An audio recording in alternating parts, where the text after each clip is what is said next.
Hey guys, Sleepless Authors here. I want to talk about creating your ideal writing environment. So it's important to be able to write on the go, but when you do get the chance just to kind of kick back at home and write, your writing environment should be perfect to make it so that you can be as productive as you can possibly be. There should be as few distractions as possible, and it should really be like just a nice place where you can relax. So, number one, I think that organization is important. I used to have a super messy desk, and it wasn't always good for focusing. If you have a lot of junk or even just office supplies on your desk, try to see if you can organize it more or just clear it off the surface a little bit. If you share your desk with a lot of different electronics, try to move any that you can, or at least try to get some good wire management going. That way the surface area of your desk is clean, it's organized, and it makes it really easy to concentrate on what you came there to do, which is write. Alrighty, number two, choose personal flares that inspire you. So this could be anything just from having like some flowers on your desk if you really like nature.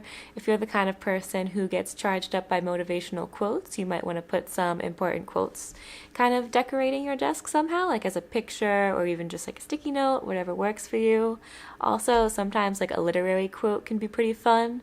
Although it's a slightly dark quote, I always love the quote, do not go gentle into that good night. So sometimes I'll use that as like a little bit of decor, but use what works for you. Choose things that make you feel happy. If that's maybe family photos, that's also a good option.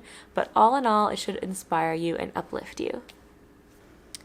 So, number three, if you've had the same setup on your desk for a while, treat yourself to a few new desk ornaments. It doesn't have to be anything elaborate or expensive, but if you want like a whiteboard or a corkboard, that way you can kind of have a very visual representation of what you need to do, that can be a fun thing. Alternatively, if you just want to get some like cute little stuff, like, I haven't set it up yet, but I just got this like cute little cat tape dispenser. Just little things that as you're going about your normal day, it's just like a personal flair that will kind of make you smile. But of course, don't overdo it because you do want your desk to be organized, like we said before. If you're operating under a lot of deadlines, I would kind of encourage you to get a calendar. If you like digital calendars, that's all well and good, but it's really easy to ignore a digital calendar, so sometimes it can be easier to ignore those deadlines that you have coming up. Either a wall calendar or even like those really huge like desk calendars that you can write a lot on, those come in handy a lot because if you have any kind of notes or reminders that are very date oriented, it's just like a nice clear way to have it all laid out in front of you. Another part of creating the ideal writing environment is also having the ideal desk. So whether that's a traditional desk or a standing desk or a traditional desk, like with one of those little standing platforms, that way you don't have to completely get a new piece of furniture, and you basically just flip it up and it'll bring your computer screens and other devices or laptop up to standing level. It can be a good way to experiment with different things.